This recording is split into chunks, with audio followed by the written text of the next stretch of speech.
Please be seated.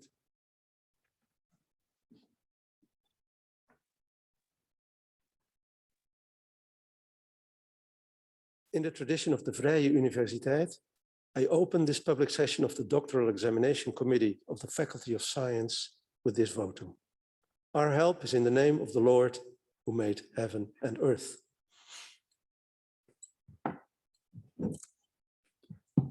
Prior to the examination, I invited the candidate to give a brief explanation of the research on which his thesis is based. Rector, on your authority and as authorized by the College of Deans.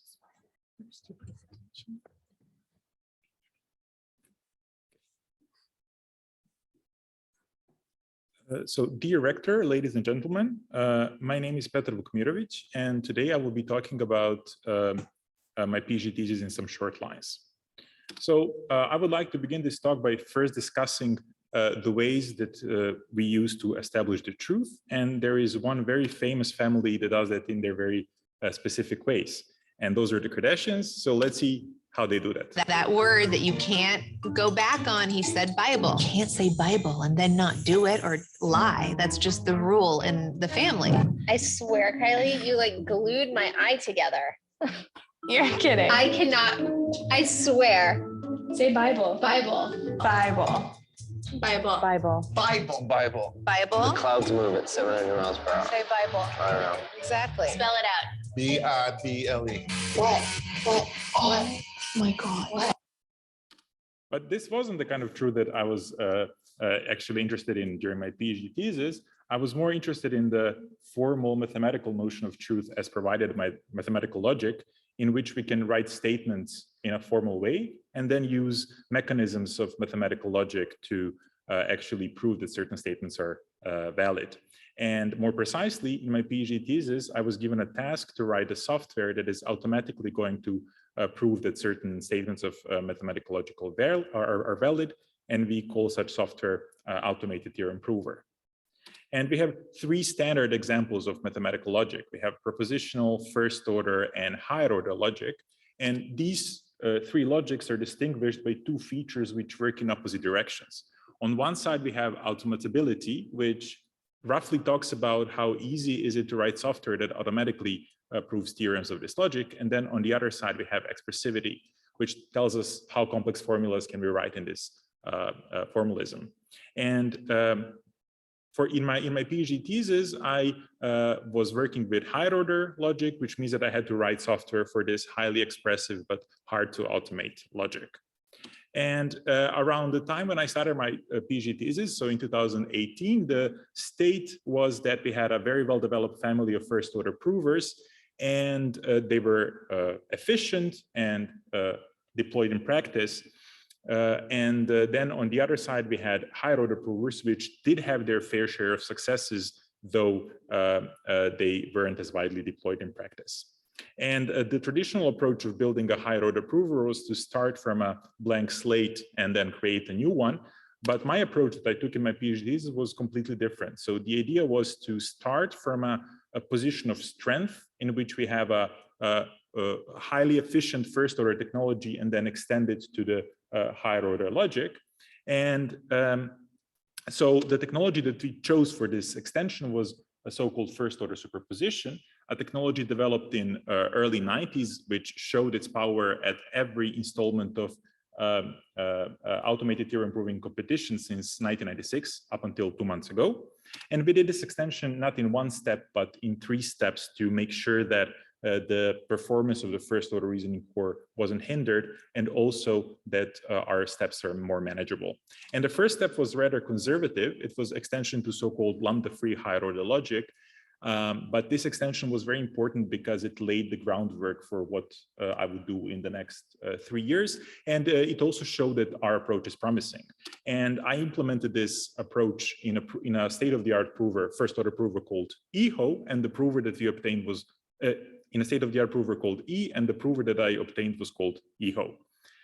The next step was much more ambitious in nature and much larger in scope, and it was extending this technology to lambda-free higher order logic. And because of that, we couldn't implement it directly in E, which is very low level. Thus, we decided to use an academic prototyping tool called Superposition. We implemented this technology in Superposition in 2019. And then we said, okay, let's take part in the competition this year. And we very soon realized that there's a long way to go, because at that year's competition, the Superposition finished third, and with a relatively large margin compared to the first prover. But what I did in 2020 was I spent the whole year trying to go through the tier improving pipeline and then try to find steps which actually are not efficient, and then improve the efficiency of these, and also do it in a way in which I can compare this to the other approaches in other tier improving communities, and also make sure that it is applicable in a wider sense. And in 2020, after a year of tuning every step in the pipeline, Superposition won the competition with a relatively large margin. The next step was supporting the full higher order logic. And this step was equally ambitious, and it was implemented in 2021. And at this installment of the competition, Superposition won again. Now, in 2022, the state of what I did at that point was that we had E, which was extended to EHO, and then three rollouts of Superposition implementing different versions of the calculus. And then we said, well, we should go back to E and then implement this in the best prover that we have, so that it can use our techniques. And the prover that we got was called E3. And this year, they both took part in the competition. And in the main division, Superposition won third year in a row. And E was the best in the practical division, so in the division with problems coming from practice. I would like to conclude this talk by quoting Michael Kohlhase from his PhD thesis in 1994, in which he said that higher order theorem proving will be as feasible as first order one as soon as the technological backlog is made up. And in the context of my thesis, this technological backlog is exactly finding techniques, heuristics, algorithms that are going to speed up certain steps of automated theorem proving and then get it close to first order one. And then we can go back to the situation from 2018. And then, as I said, first higher order provers were lower in number, and despite their fair share of successes, they weren't widely deployed. Now we have a situation that we have a family of higher order provers, and this is witnessed by this year's competition, in which best 3 higher order provers implemented extensions of first order superposition. And also the superposition is now being shipped with other software that also does theorem proving. So thank you for your attention.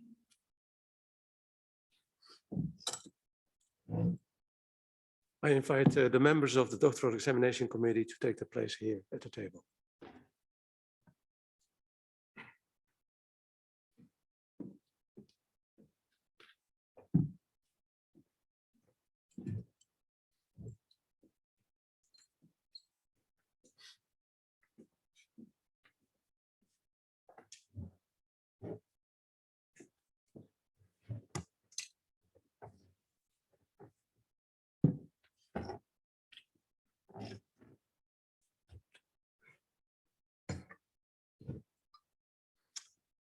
May I hear from the candidate that he is prepared to defend his thesis? Rector, on your authority and as authorized by the College of the Deans and in accordance with the doctoral examination committee in the Faculty of Science, I am prepared to defend my thesis entitled Implementation of Higher Order Superposition in order to obtain the degree of doctor. Thank you. Then we proceed to the opposition. As a first opponent today, we have Professor Jeff Sutcliffe, and he will attend online. Professor Sutcliffe is a professor of automated reasoning at the University of Miami in the US. Professor Sutcliffe, thank you very much for taking the time of being an opponent here. And the floor is yours. You may start your opposition. Thank you, Rector. On authority of the Rector and by virtue of my right, I congratulate the candidate for his research, both the theory and the implementation. It is really excellent work. But and also noting your appeal to the Kardashians' notion of truth, consider this. So while saturation-based ATP systems such as yours are good at proving theorems, they are bad at producing usable models of satisfiable sets of formulae. In fact, it is my claim that a saturated clause set is really a rather useless artifact. So my question, does the candidate hope either A, that the implementation of his research in the E3 system could be made complete and thus find saturations, or B, does the candidate agree that saturation-based systems should abandon trying to demonstrate satisfiability and just stick to proving theorems? Learned opponent, thank you for your kind words and for your question. So to answer your question about the fact that situation-based theorem provers are bad at finding models, I completely agree with that. And so you first asked me whether it is possible to extend E to full high-order logic. And I think that this is an extremely ambitious ordeal. And it took me 2 years and also my colleagues to implement this in superposition, which is much easier to extend. And there are certain problems such as evaluating infinite sets of unifiers and the like, which are very hard to implement in E because of its initial architecture. And for the second part of the question, should saturation-based provers completely give up while saturating? I think that well, that's mostly what's happening in practice. So if you run E, a lot of times you're going to see status gave up or superposition. Superposition when it finishes, because it's actually trying much harder to prove theorems. It might be doing some funky stuff, and thus it is when it finishes and adds up with a saturated set, it's just going to say gave up. It's not going to give a guarantee that the set is saturated. So I think that both in practice, I don't know if anyone is using saturation-based provers to show that something is satisfiable. And also very often they are not going to say that. They are just going to say, we don't know, we gave up. All right, so that's you've chosen option B, door B. Now you're going to step through door B, and given you've abandoned your quest to demonstrate satisfiability, I think that opens opportunities to improve the theorem proving, because I know Professor Schultz has done a lot of work in the first order side trying to keep it complete, and now you're abandoning that. So what are the opportunities open to you now, given that you no longer want to demonstrate satisfiability? So I have to say that I have given up the search for satisfiability from the get-go. So I actually, all the things that I implemented in E were implemented in an effort to find proofs. So I don't think that I have much tricks in my sleeve now that I have given up satisfiability, because I have done that many years ago, I think. All right, well, I'm going to stop there because I believe that you're going to receive some interesting questions along those lines. I congratulate the candidate on his work and thank him for his answers. Thank you very much for your opposition, Professor Sutcliffe. There's a second opponent today, online as well. We have Dr. Rudzika Piskac. She's an associate professor of computer science at Yale University, also in the US. Dr. Piskac, welcome to this session. Great that you are here. You may continue the opposition, please. Thank you for the introduction. On the authority of the rector and by virtue of my right, I want to first congratulate the candidate for a really great work and lots of effort that he did in producing his thesis. It is not just a combination of lots of engineering, but it's also several very important theoretical aspects. So I will have two questions. My first question will be, can the candidate explain what were the main approaches when he realized that existing unification procedures are producing lots of redundant unifiers. What were the main insights that he used so that he actually removes those redundant unifiers? That would be my first question. And then my second question would be going back to what my another opponent asked about satisfiability is I can see that your approach actually produced reputationally as complete superposition calculus. But if you step back and look into the first order logic, the proof of reputational completeness also comes with the process of creating a model for this first order for this. If the formula is satisfiable, there will be a model. Could you maybe expand whether you could go? I mean, I know that you answered. Maybe you could see if your process could be expanded to mimic this in the first order logic. So thank you. Learned opponent, thank you for your kind words and for your questions. So as for the first question about making sure that we return as few redundant unifiers as possible, there were several things that we did. So first, the procedure that I described in my thesis is based on JV procedure, and it is based on, I had to first work with that implementation in superposition, and I worked in practice a little bit with it, and then I saw, well, firsthand that there are a lot of unifiers that are returned that are redundant. And then I sat down with my colleagues, Visa, who is here, and Alex, who is hopefully online.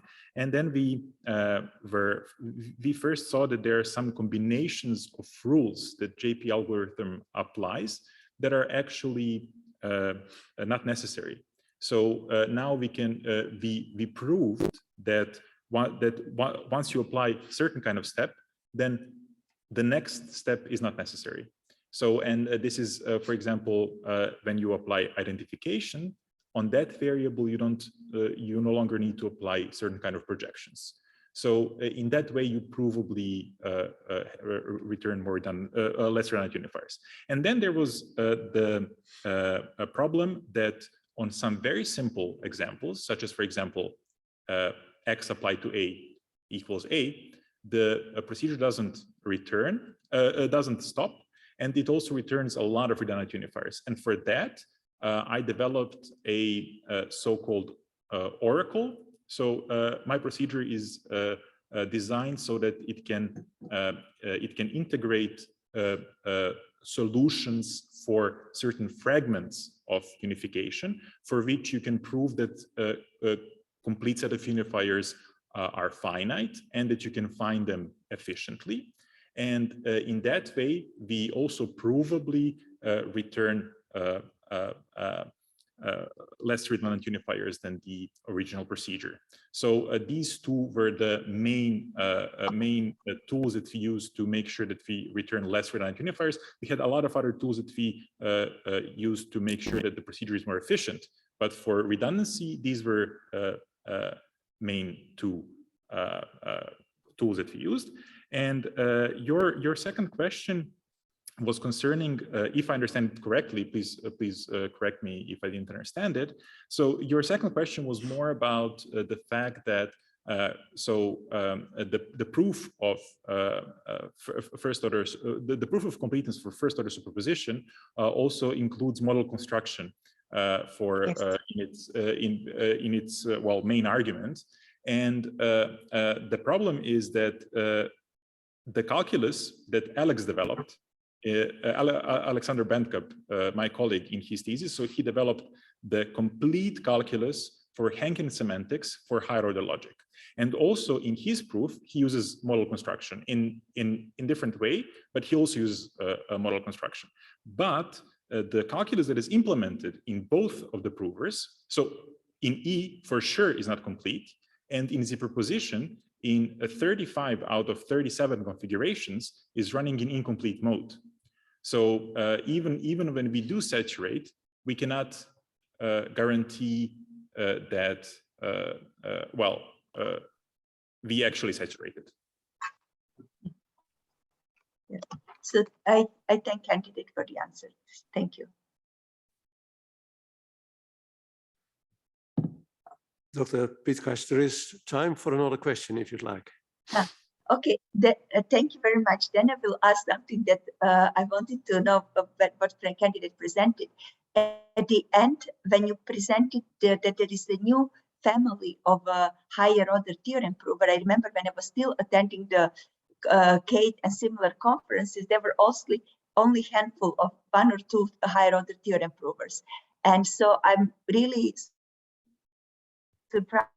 A very positive result. So could you explain this new theorem prover, how much of your insights are they implementing?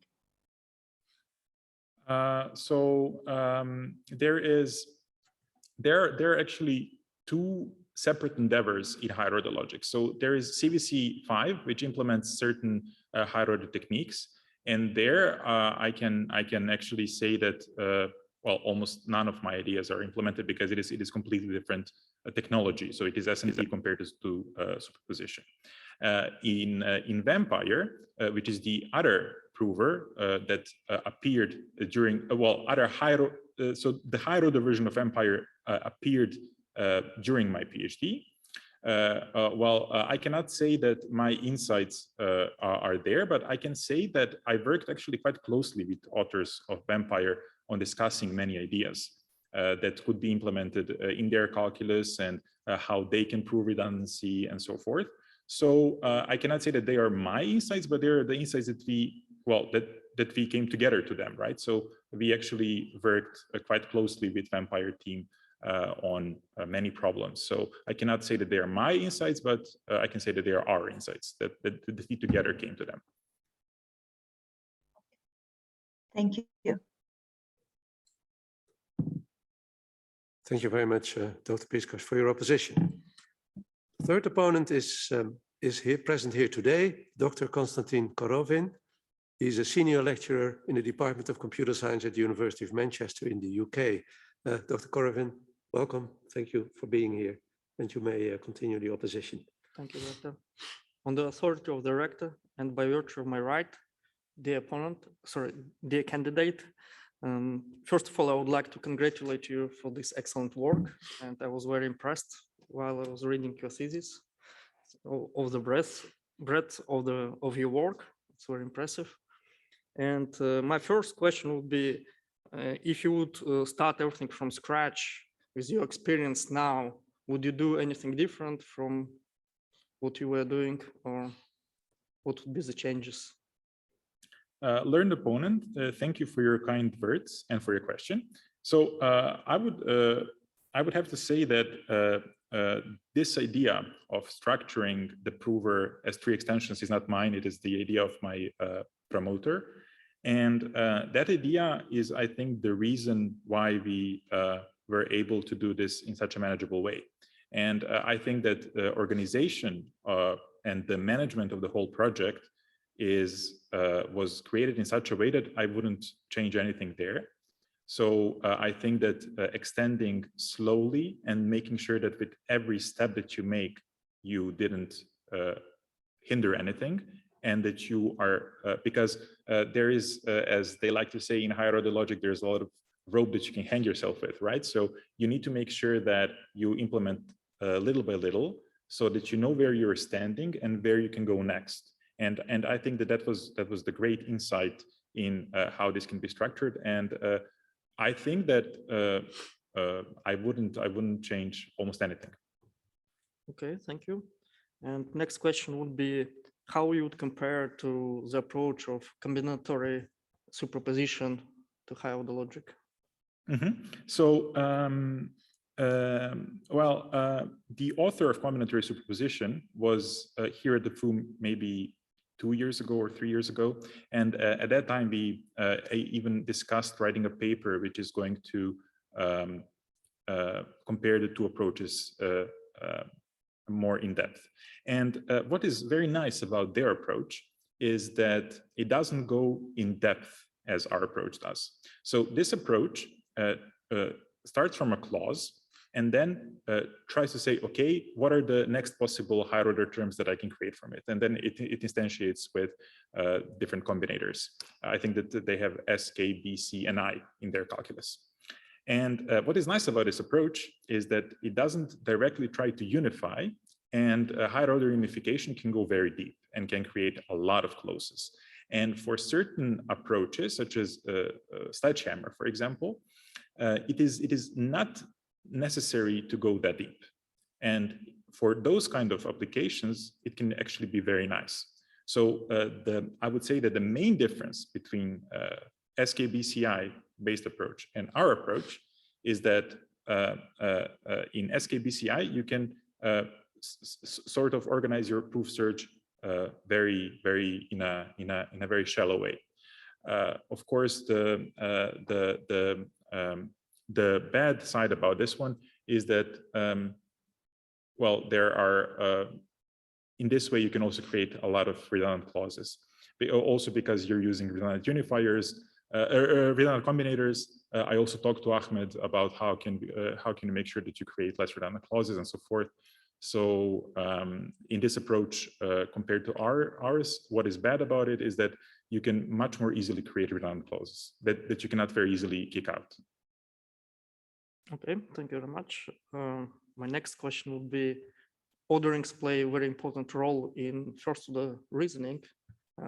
Can you summarize the role of orderings in high order reasoning and whether you needed to modify any orderings to fit your framework? Mm-hmm. Yeah, so the orders were developed on a theoretical level, not very much in my control. So they were developed by my colleagues.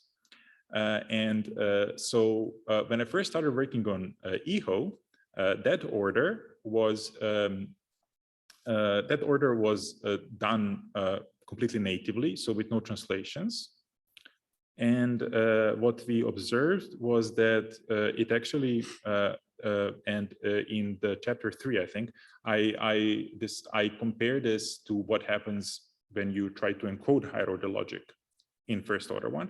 And then we actually saw that while in general it performs better, there are actually some cases in which encoding would be better. And then we use this insight to, that was my part, to create heuristics that are going to take these considerations into account and then create, for example, weight functions for KBO that are going to respect this. So, and then when we went to full higher order, there you have to use translations, and there the order is much weaker.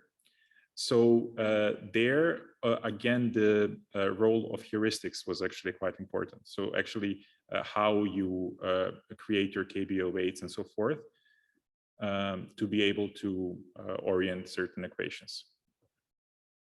Thank you. And probably my last question would be, have you thought about going beyond, like dependent types, for example? Unfortunately not, because that was one of the conversations that we had when I was finishing, and then the decision was made to just go back to E and then implement well, the best approaches that I implement so far in E, and there are a lot of issues in dependent type theory that we still didn't completely figure out. So that was well, outside the scope of my PhD thesis. But do you think your approach generally applicable? Yeah, that we are quite confident about. Yes. Okay, thank you very much. Dr. Korovin, there is time for another question if you have one. Another question. Okay, so in first order logic, there are lots of decidable fragments that people find out. So can you elaborate on this type of maybe decidable or well-behaved fragments of higher order logic that you think your approach is especially well suited? So we didn't do it in as general way as it is done in first order logic. But what I did during my PhD was I found decidable fragments of unification. And there we had quite a lot of successes. So there are fragments such as fixed point unification and pattern unification, which are extremely efficient, and actually it's proven that MGUs exist there, and that was very helpful for us. And also we discovered a new decidable fragment for which we can enumerate all unifiers, and that was also very helpful, and also in determining which clauses can be subsumed. So not on the level of logic, I didn't explore decidable fragments, but on the level of unifications, we found we found out that decidable fragments actually help quite a bit. Okay, thank you very much. Dr. Korogan, thank you very much for your opposition. As a fourth opponent, again online, we have Dr. Martin Suda. He's a senior researcher at the Czech Institute of Informatics, Robotics and Cybernetics, and that is at the Technical University of Prague in the Czech Republic. Dr. Suda, thank you very much for being here online, and you may continue the opposition, please. The floor is yours. Thank you. On the authority of the rector and by virtue of my right, let me first congratulate you, dear candidate, for an excellent work. I was really impressed by both the theoretical results and how they were immediately applied in practice. 2 questions. Let me start by going back to higher order unification. We know that in first order logic, if there is a unifier, there is only one most general unifier, and that's a very nice property. In higher order logic, it can go as bad that there are infinitely many unifiers for 2 terms. Could you please explain and comment on how this additional feature, this challenge, is tackled in practice? Because infinity, that sounds very scary. And how does infinity work well together with efficient implementations? Learned opponent, thank you for your kind words and your question. Yeah, that is a very good question. So that was one of the biggest problems that I saw right away. And it is a theoretical challenge in the sense that you, when you're developing a new procedure for unification, you know that you're dealing with something infinite, but you would like to make sure that your infinite enumeration procedure enumerates as few redundant unifiers as possible. But also in the practical sense, debugging something which is infinite is actually quite hard. So what we did in practice is I worked very hard on trying to develop heuristics that are going to tell us you're now very deep in the rabbit hole and you should give control back to the calling layer of the prover. And then at that moment, you pause the enumeration and try to save the sequence in a store. And then you can go about your other proving steps that you're taking. And then at a certain moment, you can go back. So the way that we tackle this infinity in our software was by making sure that we have strong heuristics that are going to tell us at a certain moment, okay, now you're too deep, you are better off doing something else. And also what was quite nice was that we were working in functional programming language. And as you know, functional programmers are very often mathematicians, and they have very nice libraries for dealing with sequences and with infinite sequences. And that was actually quite helpful. So that I was working in a language that deals with infinity that deals with it natively. When I implemented more or less the same approach in E, I had to do it in C, and that was actually quite painful. Okay, thank you. If I have time for another question. You do, you have. Okay, so I would like to ask also about the other chapter of your thesis, which is on Boolean reasoning in a higher order superposition prover. Could you please summarize what are the main challenges here that you, and how did you tackle them? Because normally, again, I'm coming from a first order perspective where there is not much to do with the Boolean reasoning. It's all dealt with during preprocessing, and then we only have clauses. Could you comment on this aspect of your technology? Yes, so that was one of the biggest challenges that we had, and one of the first challenges that I tackled when I started implementing this as a proposition. So what happened is that in 2019 we were preparing for competition, and then we very fast saw that okay, we have no booleans, and then we needed to support them in a very hacky way because the competition was getting close, and you know how it goes, right? So the first thing that I saw was how do you take care of quantifiers? Because in first order logic, you have this outside universal quantifier, which quantifies all the variables in your clause, but all of a sudden you have a new quantifier inside of your clause because you have booleans. And what was extremely helpful was using lambdas, because lambdas, you can encode your for all function, for all formula by just using lambda as a universal quantifier to quantify the variable that is quantified by the logical quantifier. And that removed a lot of complexity immediately.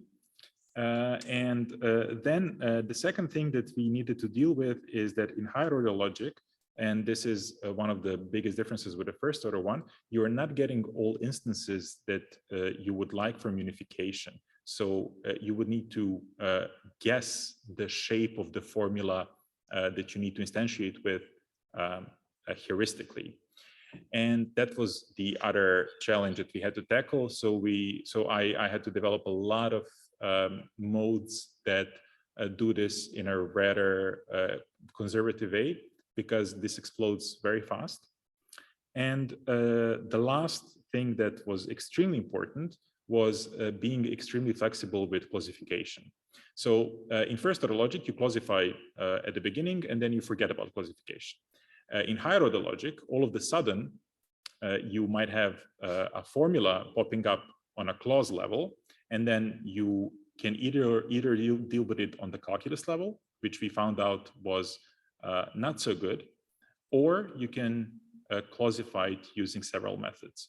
And then our experience was developing, so not using a black box classification, but developing additional extensions of the calculus that are going to deal with classification is the best way to go.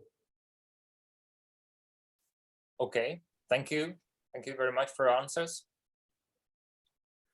Dr. Suda, also for you, there is certainly time for another question. Well, then I have a short question to this topic. We have heard already that orderings are being employed to constrain the calculus. And now if you do classification on the fly, does it mean that you are also introducing new symbols on the fly from scholemization? Could you maybe comment on what happens if these new symbols, how they are related to the others that were already present in the ordering, and whether this is not another technical hurdle that for instance may compromise completeness if not done with care? Yeah, so indeed. The symbols that may appear during on-the-fly classification are not only scolems. What can also appear is if you rename a variable. If you rename a formula, you might also introduce a symbol. And we were very well aware of that. And we do something similar, which is also done in first order. In first order, if you do splitting with renaming, then you also introduce new symbols. And then you need to make sure that they are smaller than all the other ones. And then you have, with the new ones, you have new constraints. And we do more or less the same thing. So very similar to what you do with splitting with naming. But could it be possible that if the calculus is not controlled well, it will go into an infinite descent, creating new symbols and doing more introductions than actually making progress on other fronts? We structured our on-the-fly classification so that it is always a simplification. And if I'm not mistaken, If I'm not mistaken, I don't think that we can do that infinitely often without making any progress, because it is applied always as a simplification, I think. So I think that we deal with that on the calculus level. Okay, I'm happy with the answer. Thank you very much. Thank you, Dr. Suda, for your opposition. As a next opponent, we have Dr. Alexander Steen, who is an assistant professor at the University of Greifswald in Germany. Dr. Steen, thank you very much for enlightening this meeting with your presence, and you may continue the opposition. And I can advise you, take your time. Thank you. On the authority of the rector and by virtue of my right, dear candidate, I would wish to ask you a few questions as well. But before I do, I would like to thank the candidate for such an excellent piece of work. It was a pleasure to read the dissertation, and I would like to congratulate him on the very comprehensive, insightful, and well-implemented course of research. Dear candidate, my first question is as follows. In your dissertation, you often point out to an approach that you call graceful, in essence, that your implementation of EHO and lambda E should behave on first-order problems exactly like the underlying first-order prover. One could argue that such an approach might actually be an impediment for solving hard reasoning problems. In 1987, George Boulos presented a reasoning problem, or it's rather a class of reasoning problems, often referred to as Boulos' curious inference, that is valid in first-order logic, but hopelessly out of reach for any first-order calculus to prove. Only by taking a step backwards and by regarding the first-order problem from perspective of a higher-order environment, the reasoning problem can be solved quite easily by a sequence of relatively simple inference steps, so to say. Can you please comment on this, in particular, how your work can incorporate this or address these issues? Learned opponent, thank you for your kind words and your question. Yeah, I'm quite aware of those problems because I saw them in TPTP, and well, as you might know, the proposition does not fare very well with them, and this also might be well connected to the approaches we're taking. So, but because we are extending first-order provers, which are very bad at those. But our approach was not very focused on those hard mathematical problems. It was much more focused on first-order like higher-order problems that are coming from the practice. And because this was our main motivation, we accepted that there might be very hard mathematical puzzles that are outside of our reach, because we wanted to be efficient on the other ones. So I think that you're completely right that my approach or the approach taken in our group does not fare very well with those kind of mathematical puzzles and hard mathematical problems. Okay, thank you for your reply. Dear candidate, if I may, my second question is as follows. In section 7.4, we write that EHO's simple lambda-free higher order calculus performed well on sledgehammer problems. And also a bit later, you write lambda E implements more or less the same superposition calculus as EHO, with some, of course, important changes. Moving on then, in section 7.5, lambda E is evaluated to be more effective on higher order problems, both on the TPTP benchmark set as well as the sledgehammer benchmarks. However, for the sledgehammer benchmarks, the performance only increases by, I think it was 7%, but for TPTP by a lot more, I think 20%. My question here is probably a bit threefold. So how can these differences be explained? And how well do the benchmark sets or the evaluation in general actually measures the higher order reasoning capabilities of the prover, if for many of them, full higher order prover is not even necessary? And the last part, is then the solution that you provide actually addressing strong higher order automation? Yeah, thank you for your question. It's actually a very good question. So this discrepancy comes from the fact that eho on TP-TP problems was more or less hopelessly bad. It was this just first step that implemented this very conservative extension, and then it performed very bad. And then as soon as you do something, you're going to get a huge improvement because your baseline is very bad. And for the sledgehammer side, it was different. On sledgehammer side, because the problems are more first order, your baseline is better. And when you do a lot, so it is the law of diminishing returns, right? So you just get so much. So that is to explain the first part of the question. And then the second part of the question is, are we really tackling strong higher order automation? This is a good question because it actually boils down to your definition of strong higher order, right? Because if you're interested in higher order mathematical puzzles or higher order philosophical problems or logical puzzles or things like that, then the answer is no. So our approach is more concerned with problems coming from practice, from higher order assistance, from problems in which you need to be actually quite close to what Isabel uses or things like that. So if your definition of strong higher order is, are you a strong backend to a proof assistant, then the answer is yes, this approach is good for this. But if your definition of strong higher order is something else, then the answer is no. So, and then I think that there was also a third part of the question, which I might have lost. I guess the second and third part, I think you answered in conjunction. Okay. So thanks a lot for that. Yeah. Maybe following up on that, this is now probably more or less a joint question. So because I also got some time by Professor Jeff Sutcliffe here now. So together with some colleagues, we are currently extending the TP-TP world towards non-classical logics. They have a large number of applications in math, in AI and elsewhere. Can your results also be used towards automation of non-classical logics?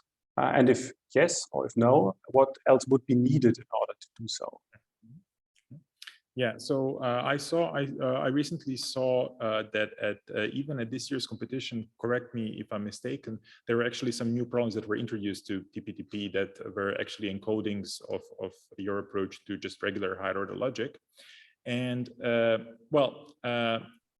our approach is not one-to-one mappable to non-classical logics, but as you know, and also as you do, so there are a lot of translations to higher order logic, and it would be very interesting. And I would also like to see that once your problems that are now generated actually go into TP-TP, it would actually be very interesting to see how just off-the-shelf higher order prover that I developed or that is developed in Vampire team or so forth compares to the native approaches for model logics or other non-classical logics. So that would be very interesting. This is not one-to-one mappable to non-classical logics. More translations. Okay, thanks a lot. Do I have time for a last technical question? Or? You certainly do. Go ahead, please. Okay, perfect. So this is out of also personal interest. So as far as I understood and I saw, the implementations that you provided actually are able to reason in polymorphic higher order logic, at least to some extent, right?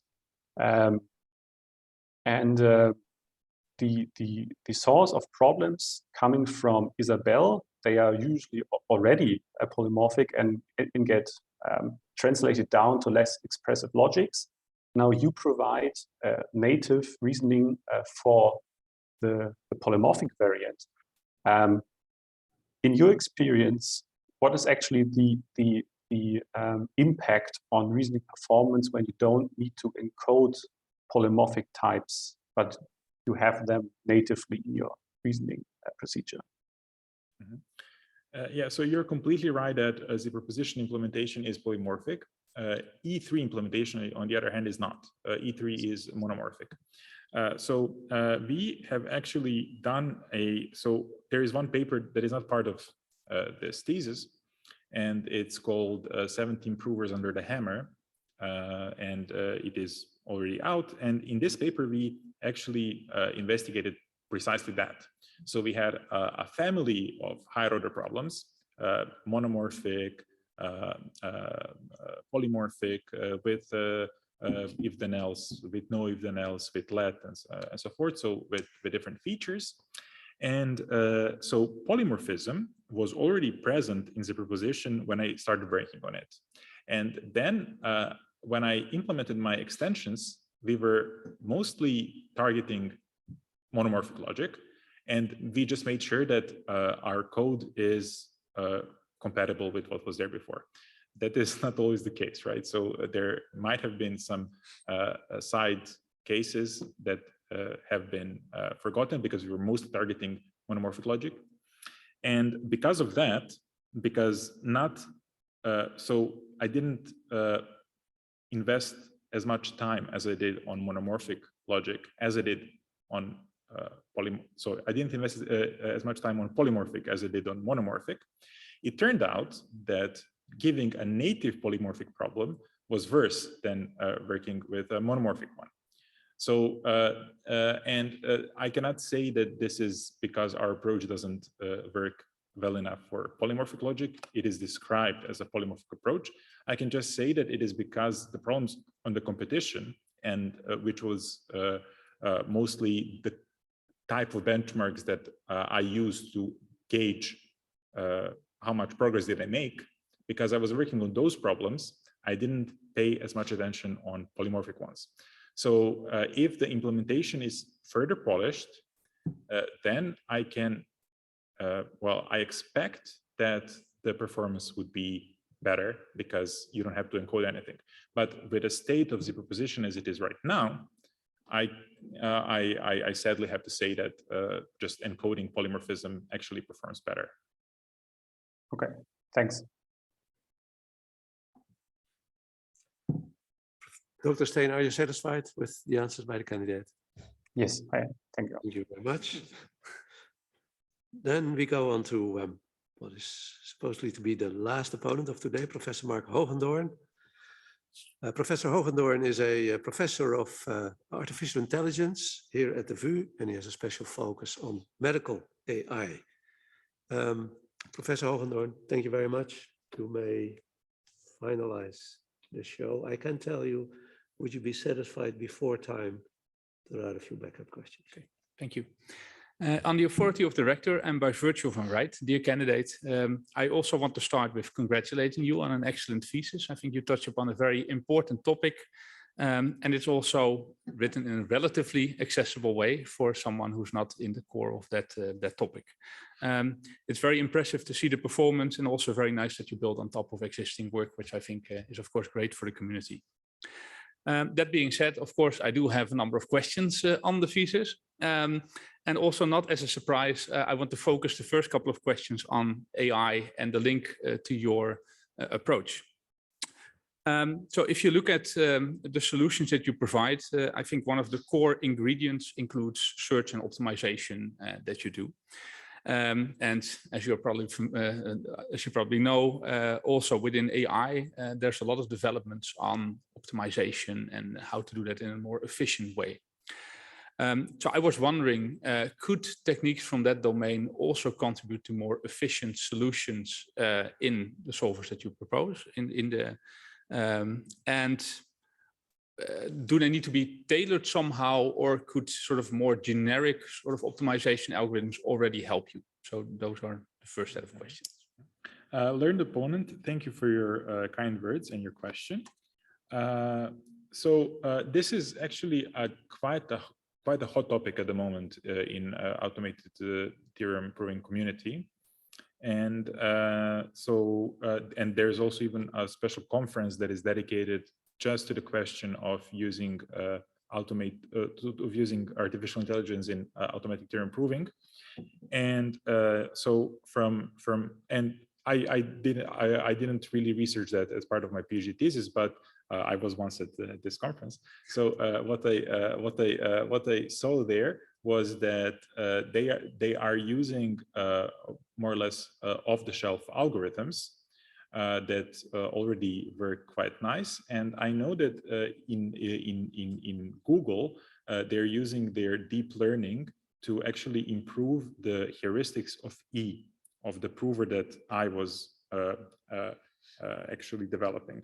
So they are using the techniques that they already have, of course, with customizations, I suppose.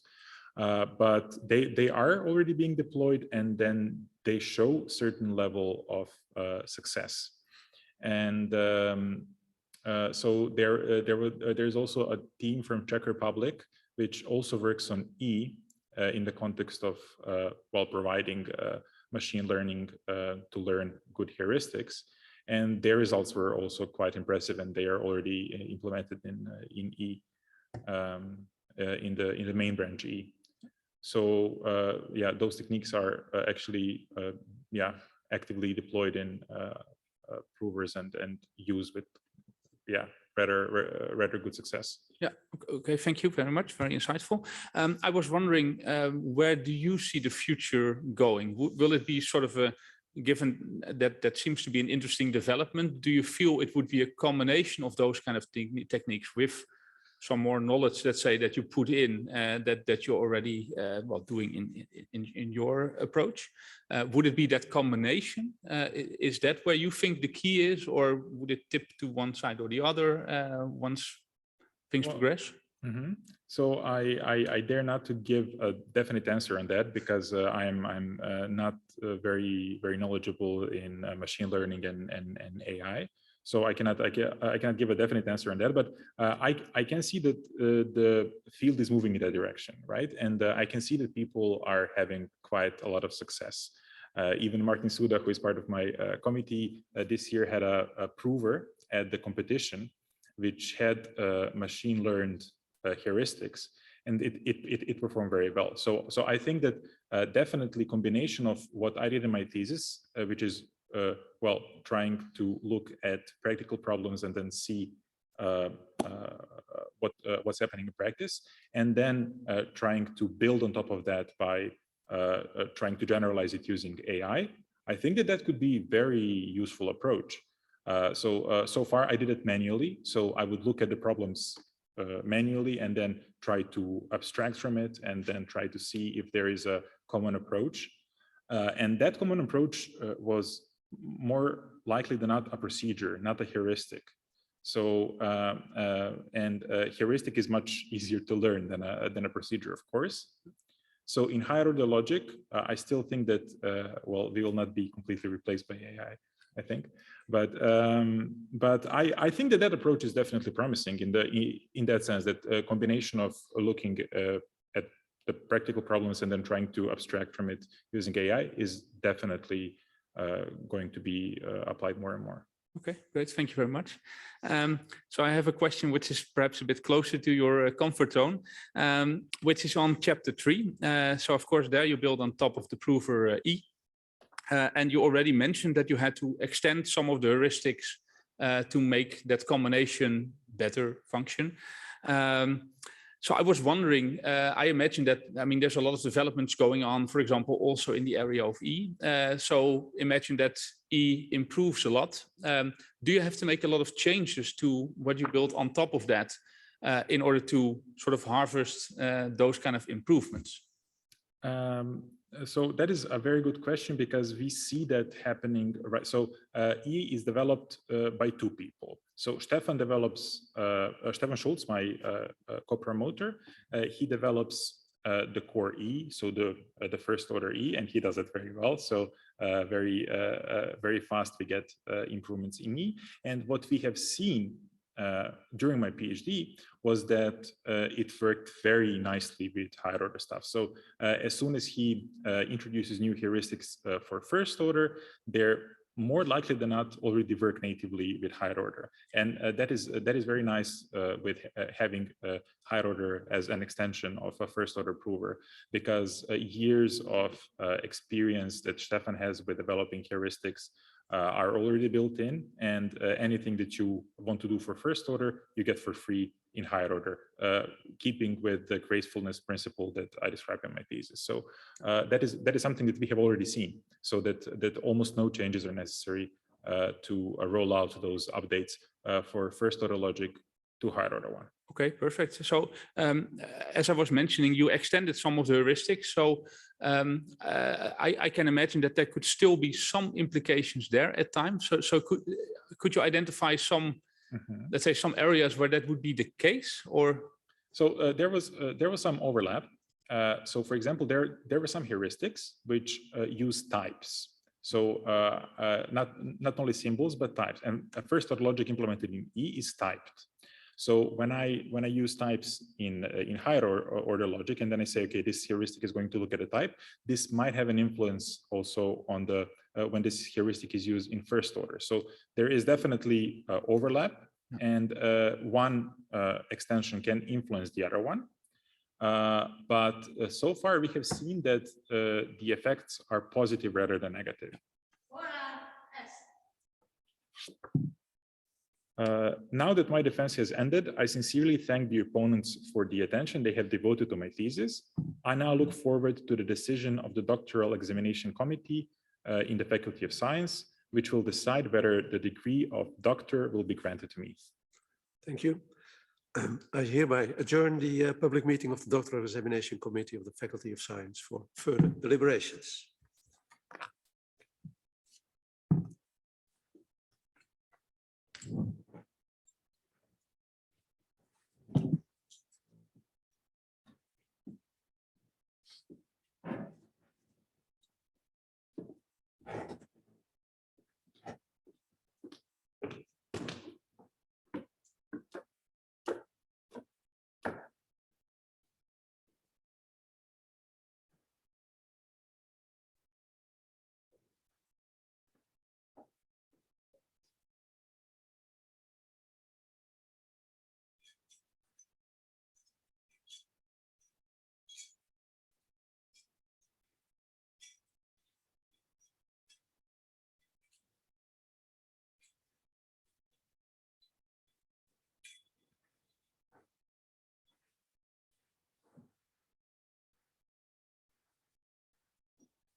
Please be seated.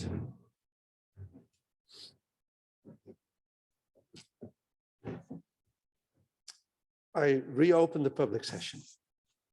By its duly accorded authority, the Doctoral Examination Committee of the Faculty of Science grants the degree of doctor to Petar Vukmirovic. In addition, the Doctoral Examination Committee decided to grant this degree with the qualification cum laude.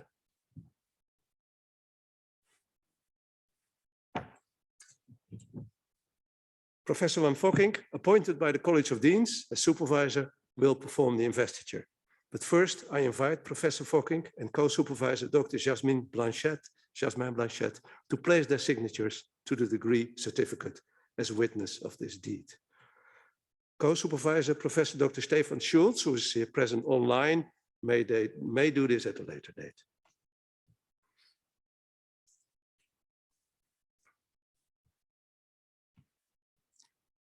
While the signatures are being placed, I declare in public that in the privacy of the closed session, the candidate by his signature stated his adherence to the conditions laid down in the provisions in Article 5 of the doctoral regulations of this university regarding rights and responsibilities in society and science. Also, the supervisors promised their adherence to these conditions.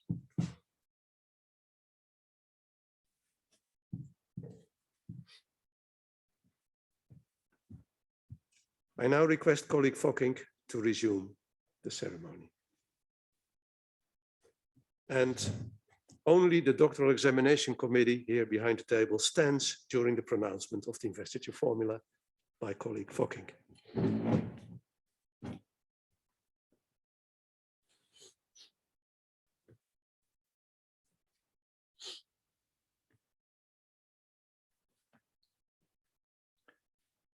By virtue of the authority vested in me by the statute in the Vrije Universiteit and as supervisor appointed thereto by the College of Deans, I hereby confer on you, Petar Vukmirovic, the degree of doctor, together with all rights, privileges and responsibilities thereto appertaining. In witness thereof, the seal of the university and the signatures of the rector and the supervisors have been affixed to the diploma you are about to receive.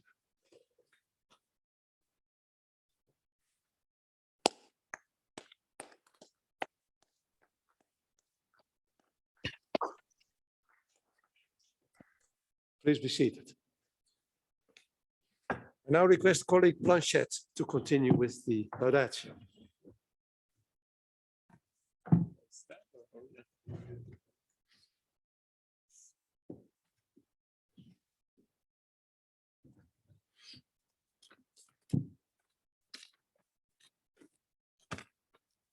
First, congratulations, Petar.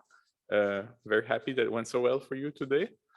So I've met Petar for the first time in one of my courses. So it was the Logical Verification Master's level course. And already when I arrived at the FU, I was warned by Van Fokking that there would be somebody called Petar in one of my courses and that he was very good and that if I can hire him, I should hire him. So this was how I was primed. So when I saw you, I thought, oh, this is the very gentleman. So I chatted with you during the breaks or after the lectures and so on, thinking, you know, maybe he has some interest in logic. Maybe he would like to do a PhD thesis with me. I was hoping that this would emerge. And it turned out at some point you said, I miss low-level C programming, you said. And I thought, wow, this is just what I need for my project. We have this prover written in C, you know, this e-prover with Stefan Schulz. And within 24 hours, you were recruited basically for the for the project. So this was great because I knew you were good. I wanted to hire you, but it had to be a project where you also think this is a good project for you. So that's why I was waiting for months before before going for a kill. But in the end, I think it was a really good match in both directions. I hope, at least for my part, it was a very good match. So then you did your master's under joint supervision with Stefan Schulz. And I remember two main things from that time.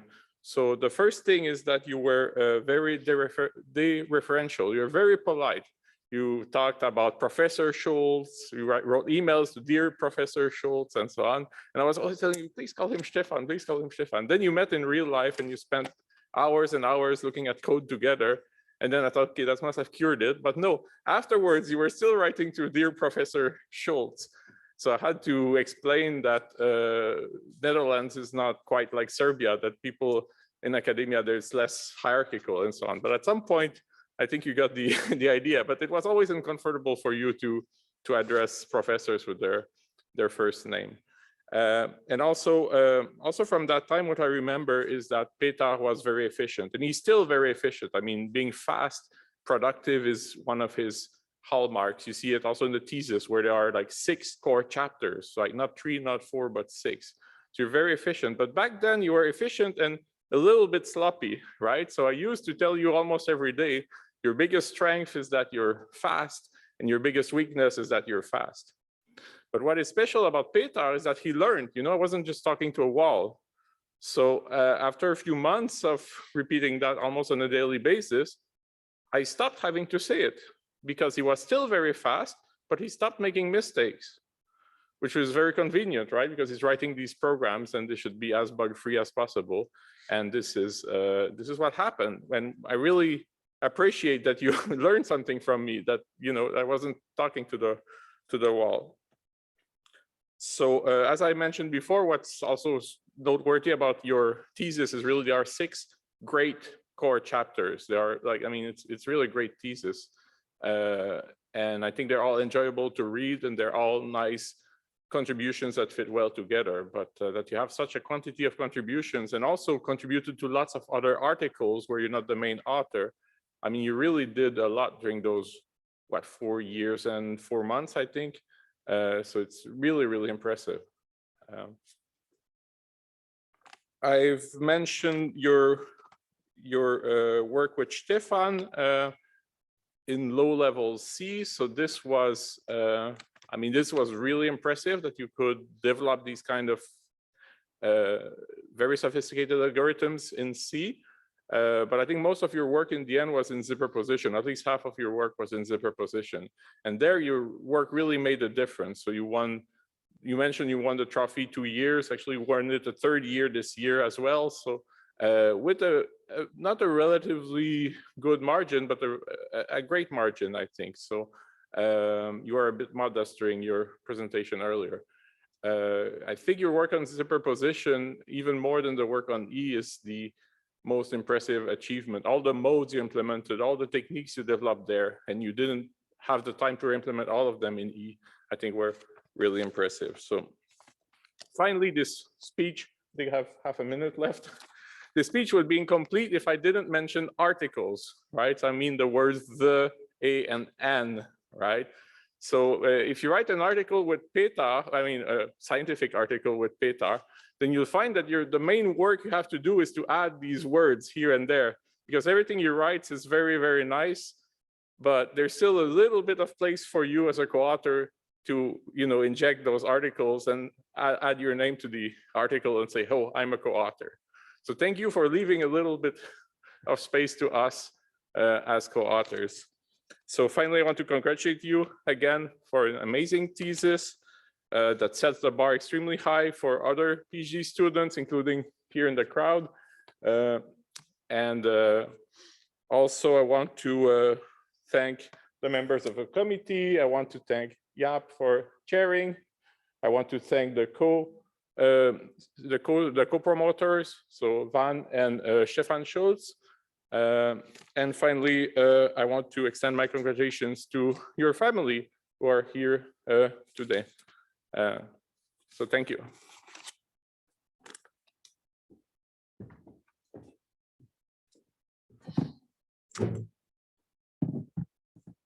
To the congratulations of the supervisors, I gladly add the congratulations of the Council of Deans of this university. And I also would like to extend these congratulations to the young doctors, family and friends present here today, or perhaps online.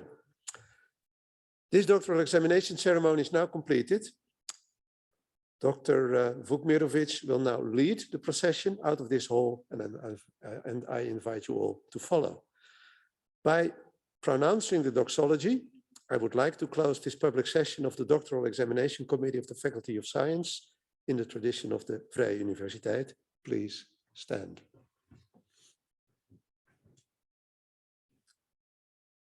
The name of the Lord be praised to all eternity.